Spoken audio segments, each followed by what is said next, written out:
Hey there, welcome to the House Music Connection podcast. I'm your host, Tony Fuel.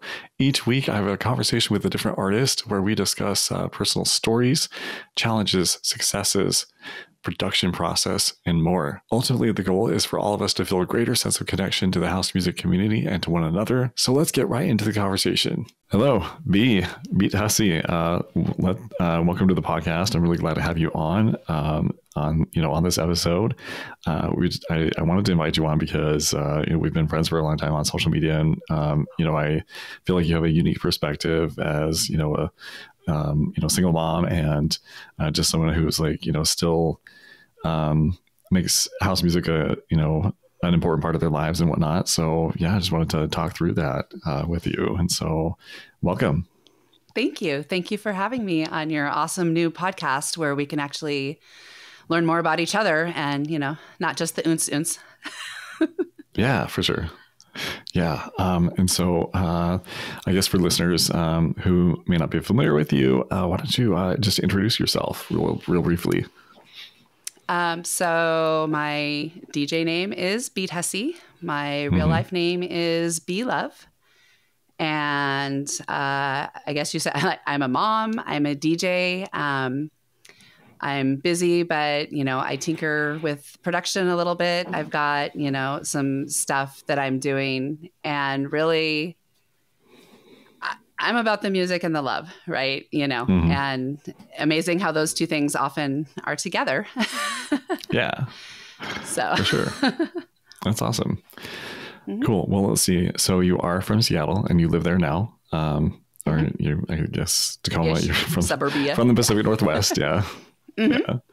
And so how did you discover house music and I guess the music itself and then the scene for house music?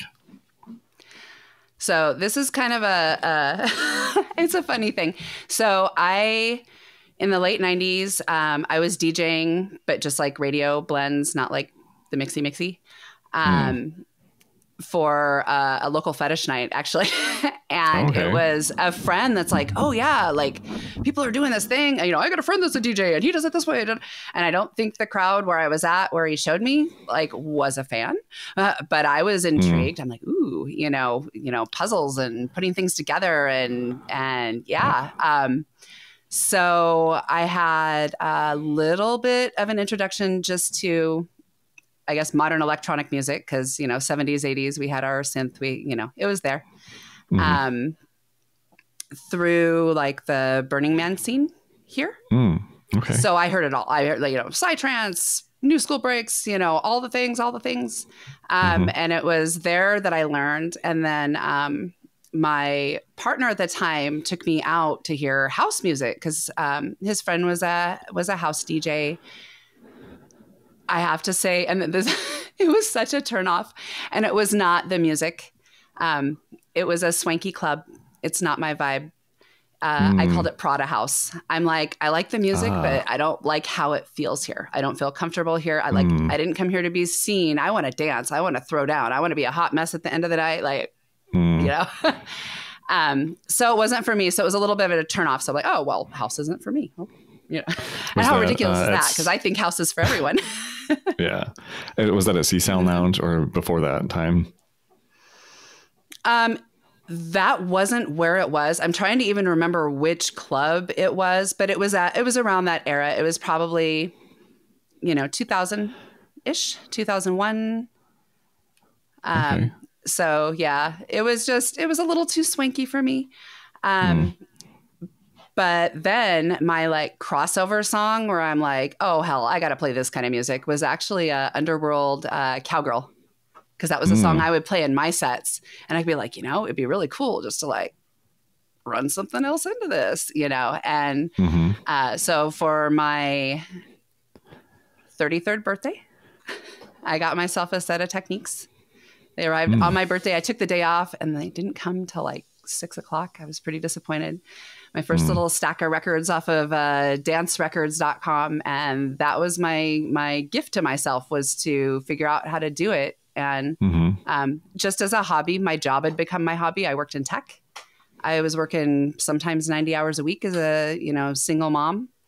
And I was like, well, if I can do all this work for free, I can probably do something that's better for me. So I just sort of took it as a, this is the thing I do for me. This is my therapy, art, whatever. It makes me feel good. I love it. I love to go dancing. I love, and so that's sort of how the journey began. So how soon after that did you start DJing around at different parties like that for specifically for house music? I didn't play a lot of specifically house music parties. Usually where I went, it was, a lot of everything. And that's kind of what I liked about that era of, raving or whatever, is that, if you're out with your friends and they're into D&B and you feel like hearing something else, like you can all, meet in the middle, smoking area, whatever, but everybody can have their good time, share their adventures, little of this, little of that, that feeling of going between the zones where which will it be? Yeah, totally. So it was a lot of, it was house parties, meeting at people's houses parties, burner community usually. Yeah. The first time I played out was like somebody's birthday party. And I was terrified and they told me I was ready and I did it and it was awesome. That's awesome. So you felt I think that's an important point for like all of us, is that a lot of times we don't feel like we're ready to do something. We're not ready to release our first track. We're not ready to, take the next step or whatever, but we always have to I think start before we feel ready. Yeah. Yeah. It's true. And I mean, it's sad that we like outside validation, but also I don't want to be like, oh yes, I'm a DJ, please book me. And then go be sneakers in the dryer all night and like, whoa, I want the opinion of somebody I respect who knows what they're talking about, who isn't going to blow a bunch of sunshine at me. Yeah. Right. And like, no, maybe work a little. And actually somebody did that. There was a festival, a regional Burning Man festival where I was playing sunrise sets every morning all week. Like 4 to whatever. I just get up, I'm the early riser, just chill, whatever, fire pit right there. I had ashes all over my records, and, Yeah. And it was, someone would walk by because in this community, there are tons of DJs, tons of, all kinds of artists and whatever, right. Yeah, your matching's really good. Work on your blends. I'm like, check. All right. And then like another friend in Portland, randomly I'm there one day, he and his friend are gardening and I'm in their studio, like just practicing, one of them will pop in, hey, try this. I'm like, oh, okay. So I'm like entertaining my friends while they do their thing, but I'm also, being taught and mentored and, and it gives you the comfort too. It's like, okay, I'm not, and you go from where you're afraid of sounding arrogant to like feeling okay with being confident. Like, I'm confident that my mixing isn't total shit now. I'm like, I feel good about that. Right. But it's a journey and it takes, not really validation, but, just a little like nurturing, I guess, Yeah. Yeah, I can see that. Yeah. That makes, I think that's been my experience as well. Yeah. So that jives. Cool. Yeah. So, let's see, how has, what has been your experience with the Seattle scene? Have you you've done pretty well in the burner community. I mean, it's a pretty open community, but then I know that a lot of cities, Seattle especially, can be a little bit kind of cliquey and whatnot. How have you navigated through those different factions in the scene, and have you ever felt like iced out by any group? I found out from somebody that my one event that I threw was blacklisted. Because they didn't like a DJ I had on the lineup, which was like person I know because nobody knows me, and out of town person I flew in that everybody knew. It's like, just roll through just to meet the person you want to book instead of me. Don't shut me out, Yeah. So of course I lost my ass, and it was, mom, kids, I can't be throwing events. I don't, So whatever that was, it wasn't me. Yeah. I was just sort of, I guess, I mean, from my understanding, it wasn't me, caught in that. And then there was like one other thing where there was going to be a Dirty Bird event, like Maximo or something. And it was, submit a mix. Da, da, da, da, da. And I did, pretty good mix. I mean, listening to it now, I'm like, I'm better now.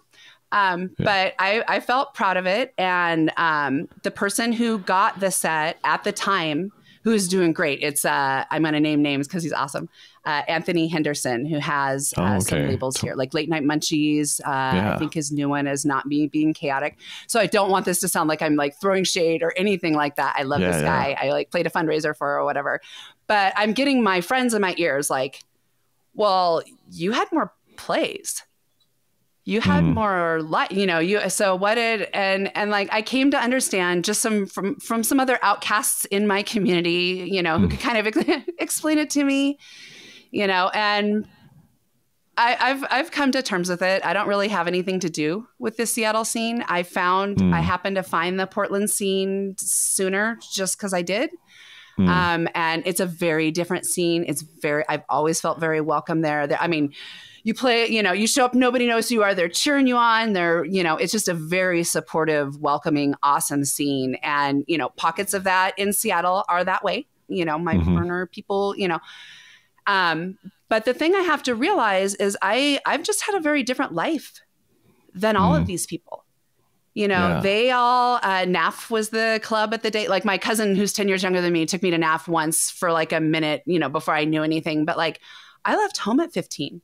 I'd raised a younger sibling. I was a single mom. I had a tech career. They don't know me. You know what? And I've come to realize I'm, you know, little neurodivergent and this and that, you know, it could be me too. Like maybe I didn't seem welcoming. Maybe the fact that I can't always remember a name, like maybe they thought I was snubbing them. Like, I don't want to get too wrapped up in it because like individually, all these people that I meet, like they're friendly. Like I've played some little events and this and that, like, again, pockets of friendliness, you know, people I've had a chance to learn and know. But then there's like the promoter that runs all the big events that always books the same 7 DJs that I've been introduced to 10 times who never remembers my name. Yeah. You know? Yeah. I'm not going to lose sleep over it. You know, it hurts my feelings a little bit because I don't feel like that's house. I don't feel like house should shut anybody out unless they're like pervy or gropey or mean or hateful or, you know, I think everybody else, you know, it's for all of us. And, you know, I think I haven't made myself very visible either. I'm ranting now, whatever, but I can be shy in an event. I've got, you know, some social anxiety and stuff. And like these people probably didn't know I was dancing my ass off to their events for 10 years. Because I was not I brought my headphones. Oh, I can do a thing. Oh, I want to, you know, I wasn't, you know, and what I have built with people is, you know, kind of what happens outside when you're cooling off or chill space or whatever, you know, we're talking about other people we've met. We're talking about other DJs we know. We're talking about like, it's genuine, organic, like networking, like, you know, it's not about me. It's not about what. It's just like, oh, have you checked this out? Or, oh, have you thought about that? And these are my favorite conversations. And that's why I went out. I don't drink. You know, I dance and meet people, you know. So, I mean, it exists. I took some comfort knowing that it is not just here and it is not just me. Because again, in the Shack, like, you know, when you're talking to DJs you've heard of, like, I've seen your name on a thing. I've heard of you. That holds some, like, that's something, right? I've heard of you. Yeah. And they can't get booked in their hometown. And then, I don't know, do you know the guys from Real Time Hand Motion? I don't, Have you met? Okay. They're awesome, by the way. I had a chance, you know, to meet and talk to them during Friends. They were giving, during the Northwest House Music Conference, they had given a presentation or a class or something. And they just said, just like, come to terms with you're a local DJ or not. And all I have to say is someone flew my dumb ass to Mexico to do a wedding. And I was able to like have a little mini tour, you know, attached to it. So I just think I'm not a local DJ. So I don't play here because I don't drink. And my landlord doesn't take drink tickets. And I have kids to feed and I have time and I can't afford like the parking or whatever. Like there's emotional and physical and like financial labor involved with just going out and getting somewhere. Right. And I'll do it for a fundraiser. I'll do it, you know, girl in the yellow dress, whatever you got. Send me a fundraiser where the expectation is that I'm donating my time because I want to and not like, oh, turnout wasn't what we thought. And you know, and just for the record on that event where I lost my ass, the contract I had with the person that, you know, I invited to play from out of town who was a friend, I honored that contract. I paid that person. If you can't afford to lose, it's like Vegas, right? If you can't afford to gamble, don't do it. I did this event with a little bit of money. I squirreled away to do it. It didn't work out, financially that I was going to be able to do it. Like most of us can't, Right. And I came to terms with it. But like, don't, somebody came with the expectation that they'd be able to pay their mortgage. Don't be giving them this awkward. If you've been doing lines with your friends all night, don't be like, oh, well, it's like, yeah, your dealer got paid. It's not a way to be. And I'm just giving like general examples of like, things I've seen and heard. I'm not, Yeah. But I just want to say that like either go in with the expectation, like, hey, none of us has any money. Let's make this happen. We'll go splitsies if we get anything, but let's do it for the love. And anyone I know that's built anything, that's kind of how they've started it. It has been that way. It hasn't been about, well, I'm going to lord over this. I'm going to book all my friends. I'm going to pocket the money and we're going to be okay with it because we get to booze it up. It's not, I've always treated it like a business, even when it was a hobby. Like if somebody asked me to play, I'm not going to show up messed up. Yeah. I'll be nervous, but like, I'm not going to show up where I can't do what I think is my best, because I want to give that, Yeah. I love what you said. Like either you're a local DJ or you're not, because like really the global like scene is completely different. It's a completely different game than the local scene politics game. It's just two different games, and it's really difficult to do both. To try to like build yourself up, or build up your profile as a local person who supports all the events, or as a global. As somebody who's like trying to like focus more on the global or the regional scene or whatever, at least, because I think I saw a video that Demure put out on his YouTube channel where he said like anything that you do globally trumps anything that you're doing that you could potentially what's happening locally, and I buy into that 100%, just because it's two different games. Yeah, big fish, small pond, whatever, and And it's hard too. Like we assume, well, this person plays out there, not anybody, we don't know somebody's situation. I've had to turn down playing at Aid 3 times because of like family custody, stuff where I can't be out of the country, and I'll get there. Do not cancel that event till I get there. But I mean, it'll happen. And the thing of it, but it's like, it's an honor. It's an honor to be asked. And just to know that like, it's not about, oh yeah, I made friends, this is my clique and, my posse will always support me. It's like, no, I'm making these like genuine connections with other people, and they're not just DJs, right? Yeah. It's, my friend in Berlin who is, a DJ and an artist and a tech person and I meet all the, philosopher, all the most interesting people, right? Are kind of, because we all have these multiple talents, Right.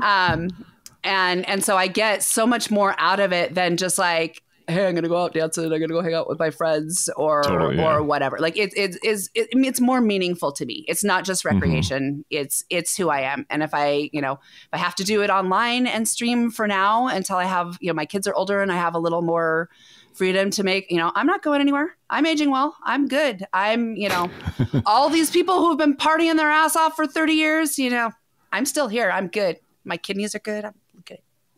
Yeah. Awesome. So yeah, I'll be here. I'll wait till my time. It's okay. Sure. So you kind of mentioned something a little bit about custody. So I know that you've kind of like gone through some personal things over the last few years or whatever, and it seems like you've kind of come through that really well. On the other side of things, at least that's what it seems like. From my perspective, and I wonder if do you feel, or I guess how have you felt like house music and the music scene and your crew that you have online has helped navigate some of those challenges? It's been a lot. So I was, after tech, I was a stay-at-home mom for 10 years and pretty, babies, I had 2 kids, 18 months apart, another one a few years later. And I had an older child already. I was busy. I was doing it. So really the only way I kept in touch with anybody, like real life friends, whatever, was, I'm sad to say through Facebook, but online. When it was networking, not media, which, this is the hill I'll die on. So it used to be networking. Right. It used to be good. Yeah. That community, Sugar Shack, whatever. I mean, that was it. And You know, when you're, you know, chasing kids down all day, you're doing housework all day, you know, just to be able to have that time. And I had the nickname, the side name of a serial slot snatcher, because anytime there was an open slot on Sugar Shack, you know, after kids are in bed, kids are at school, but I'm in, you know, I would do it. And that was, you know, easier than going to a therapist, a little bit less traumatic at that time. And I felt good. I mean, I played pregnant and queasy. I played with herniated discs and felt great. You know, danced in those conditions too. Felt great. Like I'm telling you, anyone who's blowing a lot of money on drugs, you don't gotta, right? Your body will give it to you. It's there for you. True. So for me, I mean, it's just, I use it as therapy. And as I've learned more about, you know, trauma, PTSD, all the things or whatever, you know, music therapy is legitimate. And was it thrown in my face in divorce? Sure. Was I made to look like a totally different person because I had pink hair or whatever? Yep, sure. But, you know, we know now, you know, and I can support now that, look, you know, I wasn't out partying. I was doing something for myself, and society doesn't really like you to do too much for yourself. Well, I mean, other than pull yourself by your bootstraps or whatever. But I mean, you know, they want you to be working. They want you to be performing. They want you to be productive. Right. For them, you know. So, you know, allowing myself, you know, again, I'm someone who is working 90 hours a week. I probably need to be told to settle down once in a while. I probably need to like have that, you know, and through that, and definitely through the people I've met through house music, I've just grown as a person. You know, so I can calm down, and then I can, you know, sort of talk about what I'm going through, and I can hear again that I'm not alone. A lot of people are going through, you know, different genders, different faces, but it's like you got people dealing with toxic people, and, you know, you got people doing the best they can against some really nasty people who make it very difficult. And I think it's so sweet you think I'm on the other end of it, because I am literally since May in and out of court, you know, still on that custody train, because, you know, it was an abusive situation and I have to protect my kids and I don't have any money. And that makes it much, much harder. So, but I think I have the right attitude about it. I'm not coming from a place of like hate and I want all the things that were taken from me and I'm like, I want to protect my kids. I want to cut ties as I've done for myself. I want to be able to do that for them, you know, for their own mental health and safety. And I want all of us to rock it, you know, and they use music to decompress and whatever. All my kids make music. They sing, they produce in various, awesome. You know, and the guest that said, involve your kids as much as you can. Do it. Because maybe it's not for them, you know, but they'll respect that, like, oh, this is a thing my parents really passionate about. Look at this, you know, and even if they're into it, even if they're not, like the fact that, you know, I got an extra port here, you know, a kid can jack in and listen, like, oh yeah, you want to hear what it sounds like when I'm, you know, doing the thing. Whatever, you know, it doesn't have to be for them. Don't force anything on them, but it shows them like, hey, it's okay to have an interest, and then encourage them when you notice that they're gravitating towards something, you know, pay that attention. Like, oh, you know, my kid seems really into, you know, whatever, you know, what can I do to facilitate this? Are there resources? Is there, you know, do I have any software? Do I have any stuff around that they might be able to tinker with? And I mean, that's just how I raise my kids, you know, and I think that's how we raise people. You know, we just learn from each other and, you know, bump each other up, be the best we can, and support each other where we can, and just, you know, try to be nice. It's not that hard. Just try to be a good human. Yeah, for sure. Be a decent human. I'm not asking a lot. Be excellent to each other. Yeah, I mean, actually, that was my whole thing. I was at Beat Match with the Universe, who my friend Michael Tolver, who actually drew that painting, first said to me, and that really stuck with me. And I've heard it other places, but for the longest time on my original Facebook page, it was Beat Match with the Universe and be excellent to each other. Because that's really all you need. You don't need a Bible. You don't need a golden rule. You don't need whatever. Just like, be cool, man. So. Yeah. I rant a lot. I'm sorry. It's all good. No, it's, I think your perspective is good. It's needed for, so, let's see. All right. So I'm probably going to change gears a little bit. Okay. Let's see. So, you know, your name is on a few records, in collaboration with, Manny Acevedo out of Reno. Do you have anything in the works, from a production perspective? I do. So it took me like 10 years to finish my first track. And in the end, I had to punt it over to a audio engineer, different friend in Berlin that was kind of mentoring me to do the final mix down because I just like couldn't get it. With his encouragement, I have an EP mostly done. And its working title is Nice and Naughty, which may allude to why I'm not going to release it while I'm going through some custody stuff. I'm known for kind of my naughty mix. I mean, I play everything. I love everything. Yeah. I'm sex positive, open. Like, I don't care. People judge on dumb stuff. And my kids are hanging in the balance. So I'm literally like, a mix down. I've gotten some notes from some friends or whatever. I swear it's not pretend. I swear it's great things are coming. I've been literally sitting on it for almost a year now. And, the first track for even longer because, I've had an abusive situation where, as a stay-at-home mother, a career I loved was taken away from me. He tried very hard to take music away from me. My studio was buried in his stuff for 6 years while I was taking care of baby. So I actually had to fight my way back. I had to learn again how to beat match, which it wasn't pretty. So again, I've got time. There is no rush. I really want to collaborate with other people. I really want to do more like vocals and stuff like that. I can't actually sing. I am doing that on my own. I can do more than make sexy noises in a closet somewhere. But right now, because I can like randomly pulled into some legal thing, which is actually how I lost like my side bookkeeping gig is like playing lawyer or whatever. I don't want to make those commitments to people and then seem flaky. I don't want to make anyone mad. I don't want to hold anyone up. I don't want to inconvenience them, but that, the collaboration and whatever. And sometimes it's just little stuff, listening to each other's stuff or whatever, but I'm getting really excited to be able to release what I've done because I think I have my own kind of thing going and just kind of put that into like everything's an ingredient, right? You're mixing records, high, mids, lows, you got an ingredient and you're producing all the, snares, whatever, you've got an ingredient. I'm just sort of a new ingredient to add to the mix. And I'd love to make Jackin' House and Tech House and, all sassy. I think I'm coming into my voice a little bit. So I'd like to be able to do the sassy, not thin ass white girl vocals. To do that. But, again, it's an exploration. I don't have any illusions that I'm going to be able to support myself off this anytime soon because nobody can. Nobody is. Yeah. And it's sad that it's become that way. There are a lot of things that people used to be able to do for a living. I guess you need rich benefactors and rich people aren't generous anymore. But, So I am excited to move forward on that soon when I'm done with the legal stuff.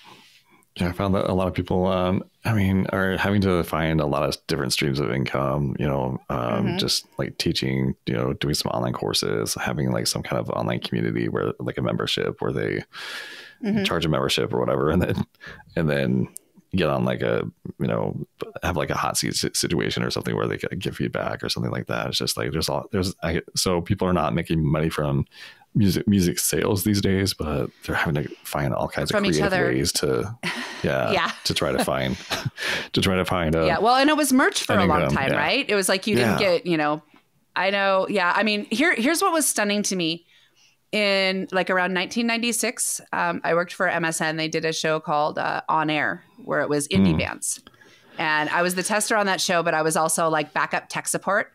So, main tech support didn't feel like flying to Rhode Island, but I really wanted to see Throwing Muses, so that kind of thing. And you realize you're like, these bands, again, people you've heard of, right? You assume someone you've seen on a stage or a headline or a billboard, they're getting paid. They are not. They are not, and they were, I think, one of the first indie bands to do their own label. Like to realize that they were a 4AD, which is the only reason I know them. Cause like rockabilly isn't necessarily where I would have, and that's not all they are, but I mean, I wouldn't have necessarily found them another way. I was, gothy, 4AD label stuff is how I happened to notice, but it was just really eye opening that like, you can be the, hardest working person in show business or whatever. And it doesn't necessarily mean, you can make the rent. And another thing I saw, she was a mother. She was a mother. I held her baby during, during the interview, right? She was a mother touring with her kids. It was a family thing, And I saw that again in the burner community. Like these people, it wasn't just like, oh, people partying or whatever. No, it was responsible people that could throw these cool like art events or whatever, and and be a family friendly thing. So yeah, I think just coming to terms with the fact that, like every other industry, people that already had a little money, who already had, a head start, have figured out how to monetize this before we ever had the reach to do it. So it, make the art if it makes you happy, of course, and be happy for anyone who finds it, that vibes with it, For sure. Absolutely. And still be professional about it, though.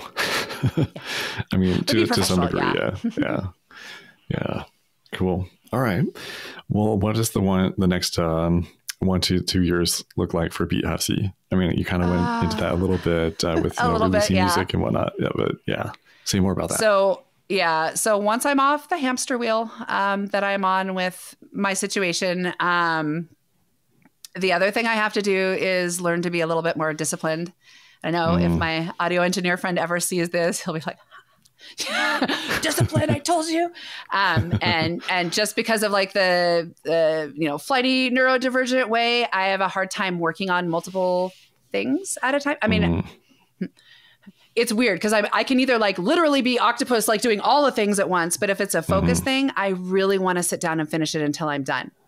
Yeah. So like, do I shut down every person I know and remembering to pay rent and whatever for, a couple of weeks to work on a track or whatever.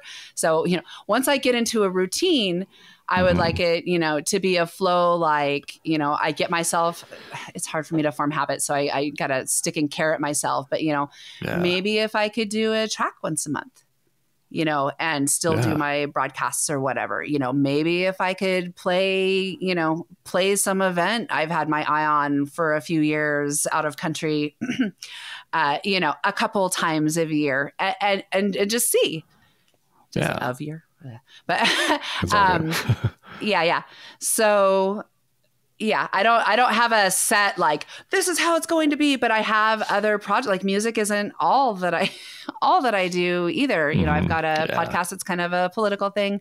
I do some writing, and part of that is back to what you said about multiple streams and whatever, like, so all my life, all of Facebook's life, I've been giving them, in addition to my personal information, I've been giving them free content. We all have.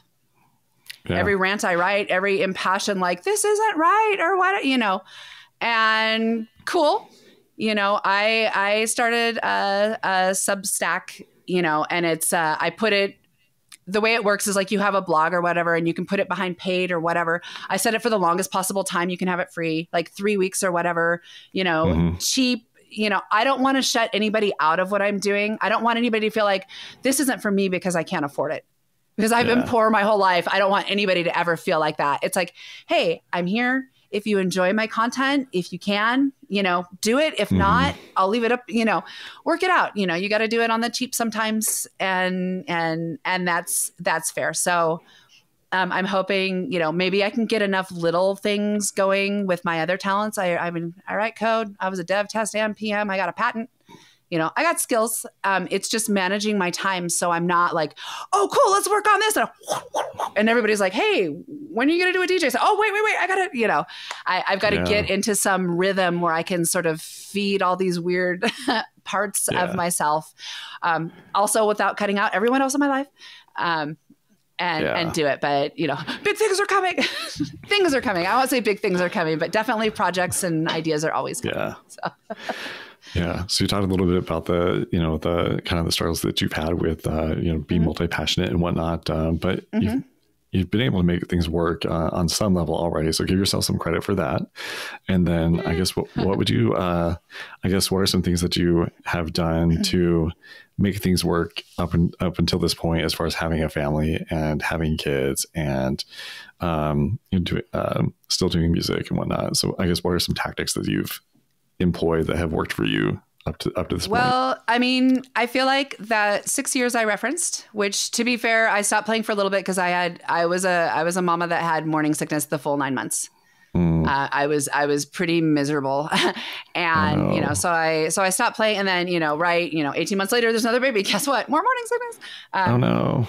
And when I realized what had happened and how comfortable my partner, which I realized was not a great dynamic now in hindsight, he was pretty enthusiastic about me giving things up. He was pretty not, supportive in public, but he didn't do anything to oh, it's great you're going to school, but like, will you feed the kids so I can do my homework? It's just, because of I had a parent very much the same, younger sibling. I've always had to do it. Right. So taking care of a sibling, going to high school, doing whatever. And it's just, I will not deprive myself anymore of that one little thing. Well, one, because I have a lot of passions, but the thing that right now I'm doing this for me.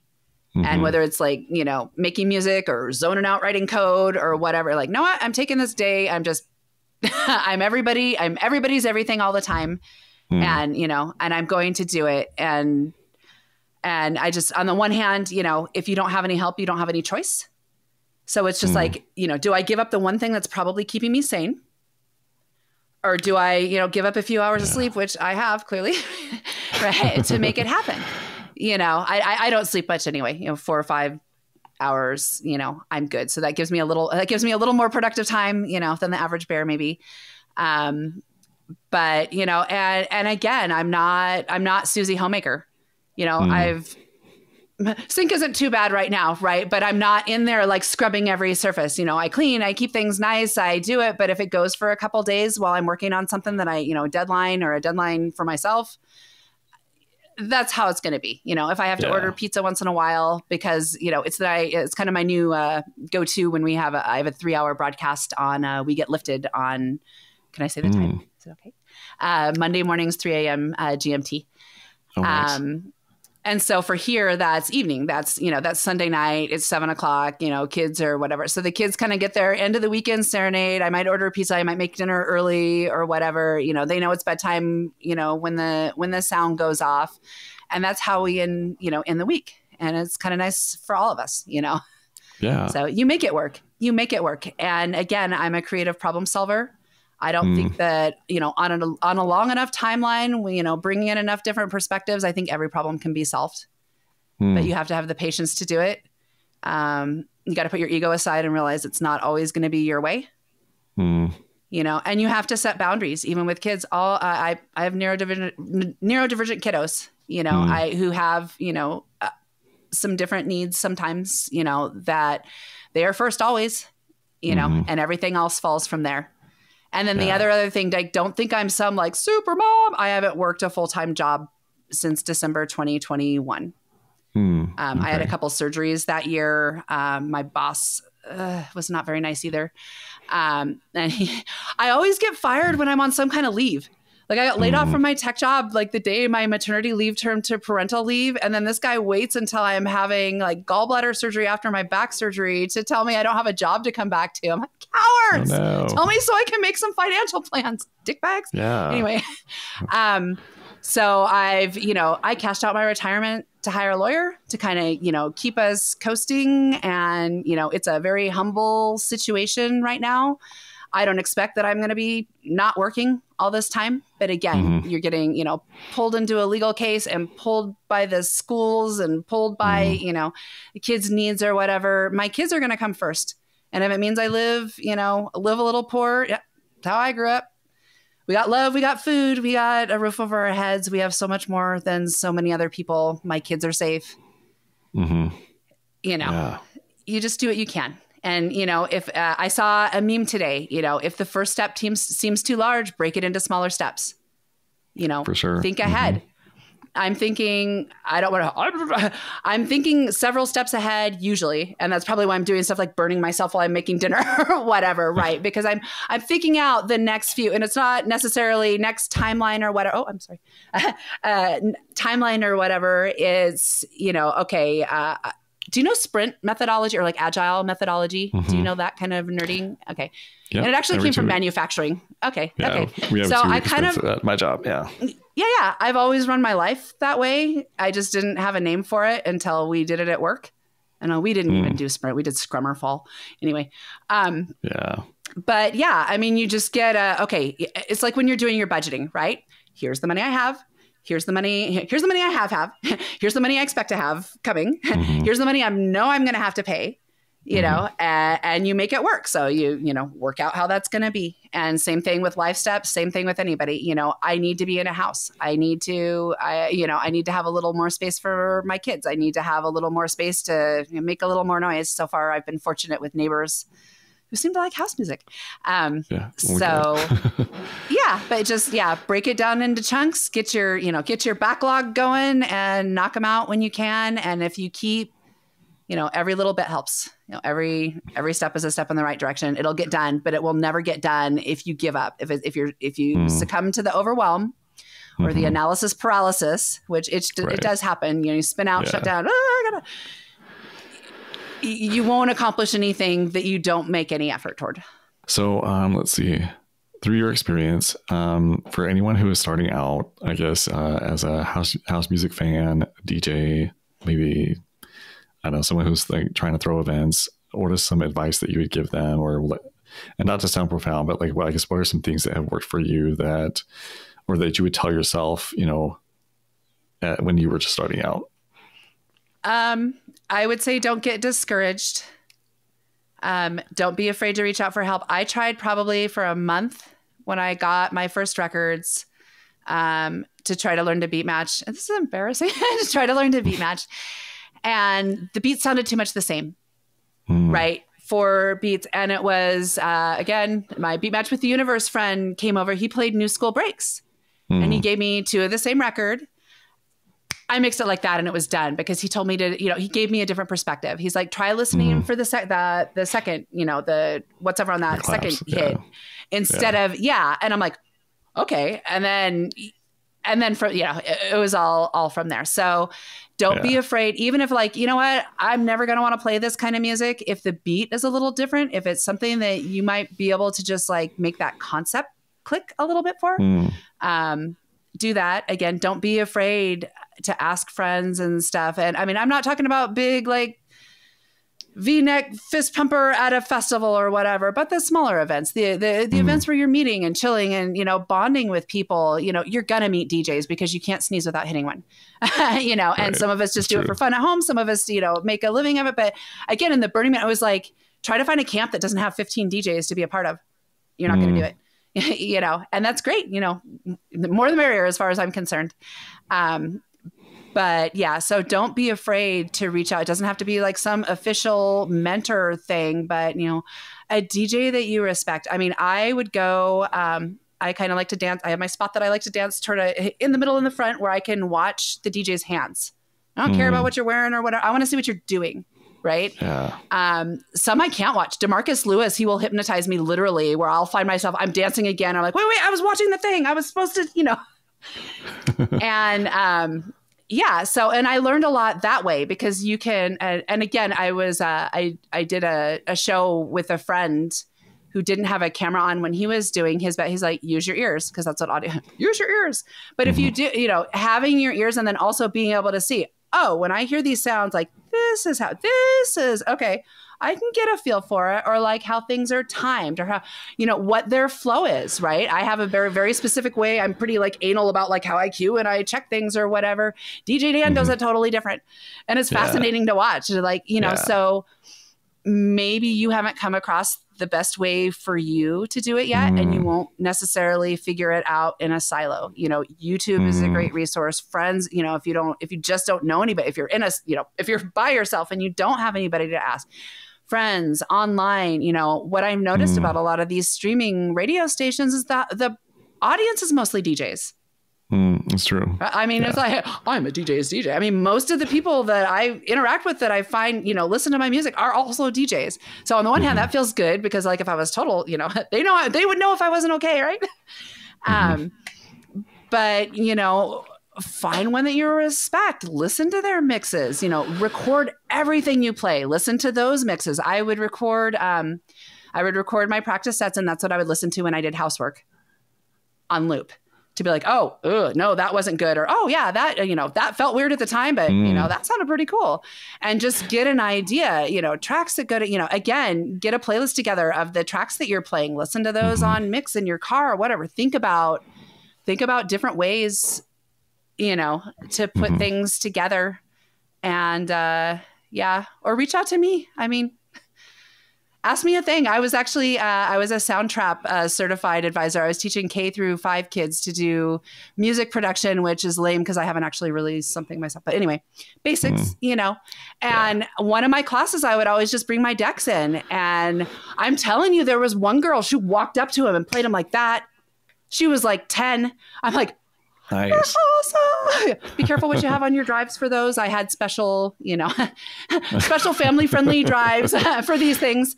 You know, don't just let them loose on whatever you got in your collection, because, you know, but, you know, make it accessible. One thing I like that orchestras used to do that I would take my kids to is they'd have, sounds creepy, but like show and tell, touch and feel, whatever, where they can hold the instruments. They can, you know, they'll wipe it off, maybe not after COVID, but, you know, they could blow through a trumpet. They can, you know, connect with it a little bit and see what it's like. You know, if you've got a friend with decks, you know, every party doesn't have to be a rager.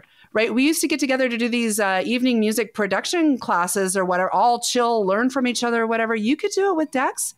Have open decks in your den. People come over for a dinner party. Everybody tries it out. You help each other out. Show what you've learned. I mean, I got much further in the last like couple years when I was part of this, you know, group of peers doing production stuff on that track that took me forever because I was trying to brute force it, and I had to see how to play. I had to see how other people do it. I had to learn about, you know, other things that I just hadn't come across because I was treating Ableton like Excel, you know? Yeah. So. Yeah.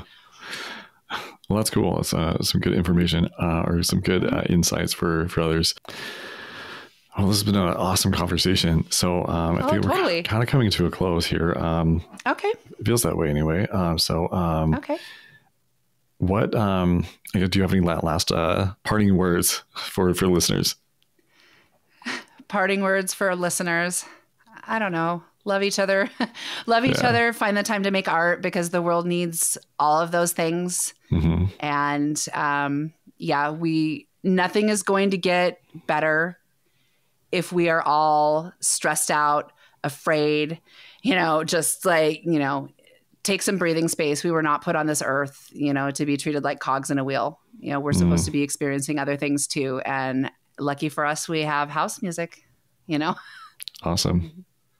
Well, thank you so much for coming on to the show. And I've really appreciated the conversation. Yeah. And maybe we can collaborate when I feel like I can be reliable. That'd be awesome. Well, take care. Okay. Thank you too. Hey, friend. I hope you enjoyed this conversation. You know, as producers today, it can be really overwhelming to keep up with all the tasks that we need to complete.